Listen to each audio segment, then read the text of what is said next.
Kumusta kaibigan? Ang kwento nating itatampok ngayon ay ang movie na Carter.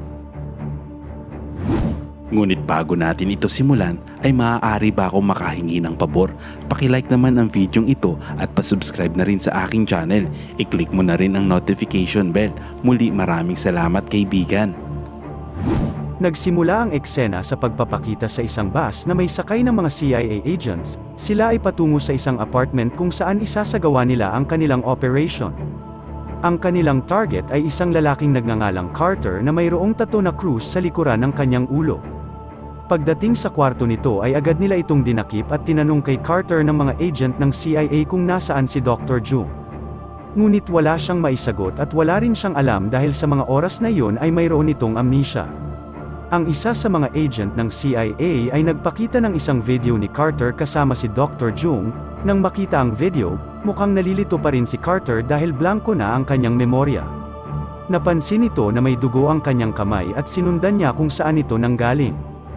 Ilang sandali pa ay tumunog ang cellphone ni Carter, at narinig niya ang boses ng isang babae na nagngangalang Han Jung-hee, na nagpapaalala sa kanya na ang pangalan niya ay Carter. Pagkatapos, ay sinabi nito kay Carter na gusto niyang kausapin ang isa sa mga agent ng CIA, iniabot naman nito ang cellphone ngunit nang sinagot ng babaeng agent ang tawag ay bigla itong sumabog.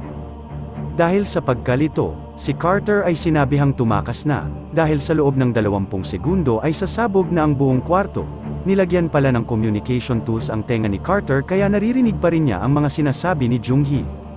Agad na tumalon si Carter mula sa bintana ng kanyang kwarto patungo sa kabilang gusali. Sa kasamaang palad, napasukan niya ang lugar ng kinakatakutang Korean Yakuza, na pumapatay ng mga taong hindi nila miyembro. Dahil sa hindi pagkakaunawaan, inatake ng buong grupo ng Korean Yakuza si Carter at brutal siyang nakipaglaban sa mga ito. Sa kabutihang palad, nagawa niyang talunin silang lahat pagkatapos ay tumakas mula roon. Ganun pa man, si Carter ay hinabol pa rin ng mga agent ng CIA, ngunit patuloy pa rin siyang tinutulungan ni Jung-hee at itinuturo ang dapat nitong gawin upang makatakas. Pagkatapos niyang pabagsakin ang ilan sa mga agents ay sinabihan siya ni Jung-hee na pumasok sa palengke ng Divisoria at sumakay sa isang motor at doon ay hinabol siya ng itim na kotse. Ang isa sa mga agent ay nagawang abutan siya at nakipaglaban siya dito sa loob ng tindahan ng ukay-ukay.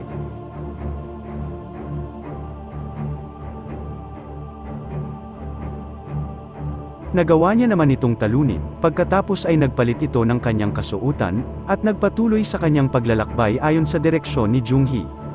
Nagtungo si Carter sa isang kwarto ng taong may sakit. Sinabi ni Jung-hee kay Carter na labanan ang lalaking agent na nasa labas ng kwarto at kunin ang isang gadget mula sa kanyang mga kamay. Nagkaroon sila ng matinding jumbagan, at sa huli, si Carter ay nanalo sa laban at nakuha ang gadget nito.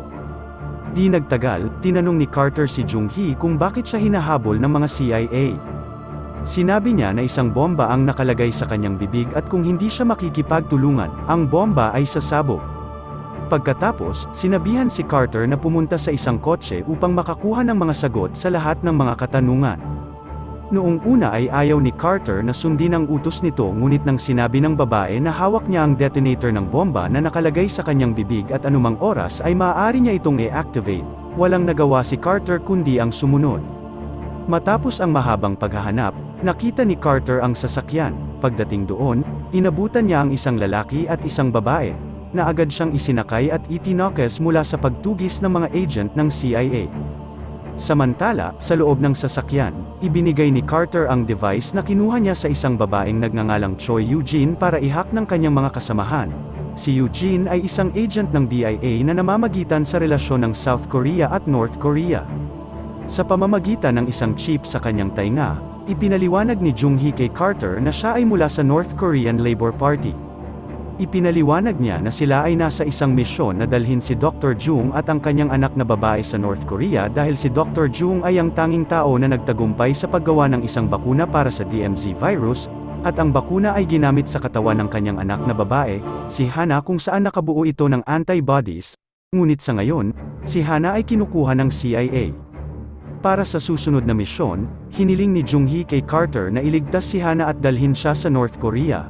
Lumalabas na ang nagpasimula ng misyon ay si Carter mismo bago siya nawala ng alaala dahil siya ang kanilang commander. Ipinaliwanag ni Jung-hee na siya ay isang agent ng CIA na nagbalat kayo bilang isang reporter at pumasok sa North Korea, hanggang sa nagpakasal si Carter at nagkaroon ng anak na babae na nagngangalang Yoon-hee, kahit si Yoon-hee ay nahawaan ng DMZ virus, kaya kinailangan ni Carter na isagawa ang misyon upang mabilis na makumpleto ang paggawa ng bakuna at mailigtas ang kanyang anak na babae. Tapos ay binigyan si Carter ng isang bag na naglalaman ng mga armas. Pagkatapos nito, umaksyon siya agad upang iligtas si Hana. Di nagtagal, pumasok si Carter sa isang gusali, pinatay niya ang lahat ng CIA na nakaharap niya. Si Jung-hee ay patuloy na nagbibigay sa kanya ng direksyon hanggang sa mahanap niya si Hana, ngunit ayaw niyang sumama kay Carter dahil natatakot ang bata sa kanya. Pagkatapos nito, ibinigay ni Carter ang kanyang cellphone kay Hana, at kinausap siya ni Dr. Jung upang sumama siya kay Carter. Sa kanilang paglabas ay isang grupo ng CIA agent ang naghihintay sa kanila kung kaya naghagis si Carter ng tear gas at nang nawalan na sila ng malay ay lumabas sila at nagpatuloy sa pagtakas. Di nagtagal, kinailangan ni Carter na buhatin si Hana pababa mula sa tuktok ng isang gusali habang hinahabol ng mga CIA agent. Gayunpaman, nakatakas pa rin sila at sumakay sa isang sasakyan na naglalaman ng mga dyaryong tiktik. Habang nasa daan, nakakita sila ng rally ng mga taong nakasuot ng maskara nina Dr. Jung at Hana. Tinanong naman ni Hana kung bakit nakasuot sila ng maskara ng kanyang ama at ng kanyang mukha. Sinabi ni Carter na ginagawa nila yon para maging ligtas siya sa kamay ng CIA. Inutusan ni Carter si Hana na magsuot ng parehong maskara para hindi siya makilala ng mga humahabol sa kanila. Pagkatapos noon, inihatid na ni Carter si Hana sa airport. Nakilala nila ang isang lalaking direktor ng Strategic Relation ng BIA na nagngangalang Kim Dong-ju na mag-e-escort sa kanila para lumipad patungong North Korea. Pagkatapos nito, sumakay sila sa eroplano, na binubuo ng isang grupo ng mga agent ng South Korean BIA at mga Special Force ng North Korea. Di nagtagal, agad na nagamot sina Carter at Hana mula sa isang medical team na pinamumunuan ni Ri Chol. Pinayuhan ni Dong-ju si Carter na maging mapagbantay at maghinala sa lahat ng nasa eroplanong ito. Sa kalagitnaan ng biyahe, biglang nakaramdam ng shock o turbulence ang eroplano. Nang tignan ito ni Dong-ju, lumalabas na ang piloto ay nilason. Dahil dito ay naghinala ang lahat, at tinutukan nila ang isa't isa ng baril. Dahil sa gulo, biglang nawala si Hana. Kasabay nito, nakakuha si Carter ng impormasyon mula kay Jung-hee tungkol sa kinaroroonan ni Hana. Mabilis siyang kumilos at nagawang hanapin si Hana sa cargo hold. Sa hindi inaasahang pagkakataon inatake ni Ri Chol si Carter mula sa likuran hanggang sa mock corner siya. Sa kabutihang palad, dumating si Dong-ju at binaril si Ri Chol. Tinanong niya si Ri Chol kung sino ang nagutos sa kanya at kung sino ang utak sa likod ng kudeta na ayaw kumalat ang bakuna. Ngunit imbes na sumagot, inagaw ni Ri Chol ang baril nito at pumalag pa ito. Matapos mamatay si Dong-ju, mabilis na inatake ni Carter si Ri Chol at sinabihan si Hana na tumakas. Sa kasamaang palad, natalo siya dahil gumamit si Ri Chol ng mga pampasabog. Tumakbo si Hana at iniulat ang insidente sa mga tauhan ng mga kinatawan ng dalawang bansa. Nang marinig ang kanyang kwento, muling nag-away ang dalawang pangkat. Sa pagkakataong iyon, humarap sa kanila si Ri Chol.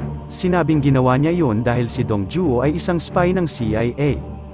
Hindi nagtagal, lumabas sa pilot room ang isa sa mga babaeng nagngangalang Sunhwa mula sa North Korea na nahawaan ng virus, kaya nagkaroon ng kaguluhan. Nang makita ang ganitong magulong kondisyon, sinamantala ni Ri Chol ang sitwasyon upang makatakas sa bahagi ng eroplano na nabuksan ng pagsabog sa pakikipaglaban kay Carter kanina.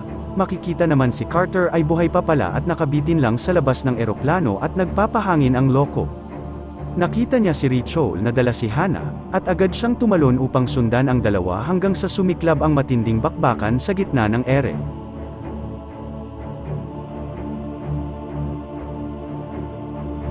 Pagkaraan ng ilang sandali ng pakikipaglaban, sa wakas ay nagawang talunin ni Carter si Ri Chol.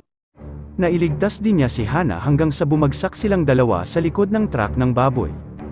Gayunpaman, si Carter ay hinabol pa rin ng isang grupo ng mga CIA hanggang sa sumiklab ang labanan sa truck. Sa kabutihang palad, nanalo si Carter sa laban. Pagkatapos lahat ng hirap, ay nagawa ni Carter na madala si Hana sa kagubatan. Dahil sa uhaw at pagod, nagpahinga sila at uminom ng tubig sa ilog. Ngunit habang umiinom sila, bigla silang inatake ng mga zombie na tao na nahawaan ng DMZ virus. Nang makita ito, binaril ni Carter ang mga zombie habang tumatakbo palayo. Pagkatapos nito, nakarating sila sa isang mahabang kahoy na tulay na made in China kaya mabilis itong nasira, mabuti na lang at nakakapit si Carter habang nakapasan sa kanya si Hannah. Hindi nagtagal, isang babaeng sundalo ang makikitang bumabaril sa mga zombie na humahabol kina Carter, kasama ang mga sundalo ng North Korea at tinulungan silang dalawa. Ang babaeng sundalo pala ay si Jung-hee, ang palaging kausap at nagdidirekta kay Carter. Pagkatapos noon, dumating ang pinuno ng tropa na nagngangalang Kim Jong-hyo.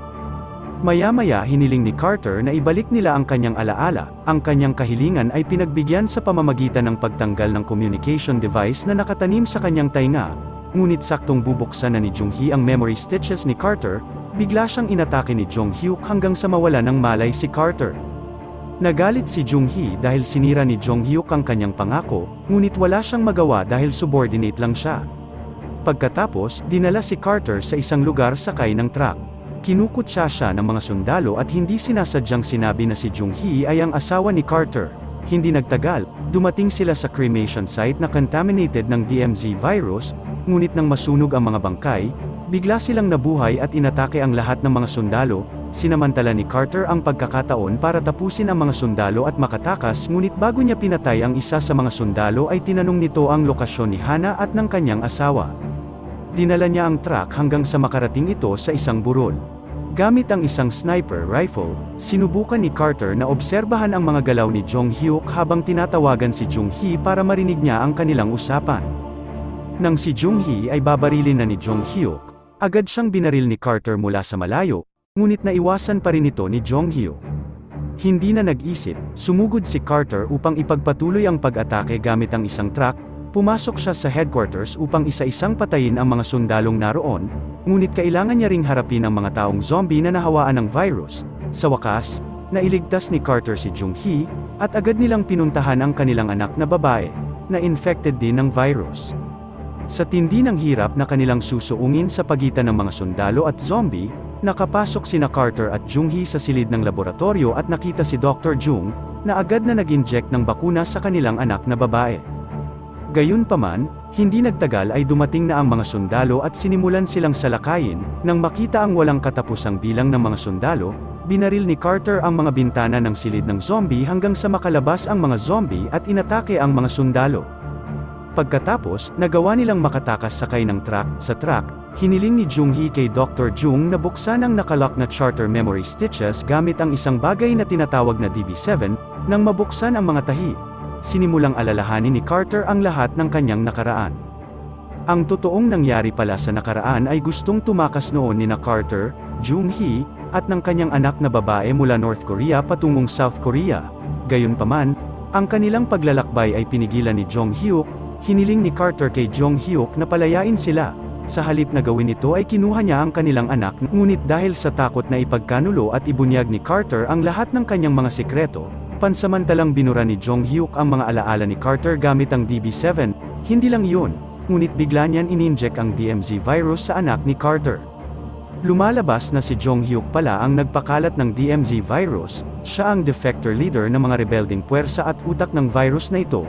Ayaw niya ng bakuna na makapagliligtas sa mundo mula sa DMZ virus, at habang inaalala ni Carter ang kanyang nakaraan, inatake sila ng mga tropang rebelde, at hinabol sila gamit ang motorsiklo. Nang makita ang hindi magandang sitwasyon, hiniling ni Jung-hee kay Carter na ihatid ang kanilang anak na babae at si Hannah na tumakbo muna sa tren, at nangako silang susunod. Si Carter, ang kanyang anak, at si Hannah ay agad na tumakas patungo sa tren gamit ang isang motorsiklo. Hanggang sa tuluyan na silang nakasakay sa tren, ngunit tila hindi doon natapos ang kanilang pakikibaka dahil hinahabol pa rin sila ng mga tropa ng mga rebelde gamit ang mga truck. Dahil dito, nakipagpalitan sila ng putok gamit ang mga baril at nakipagsuntukan.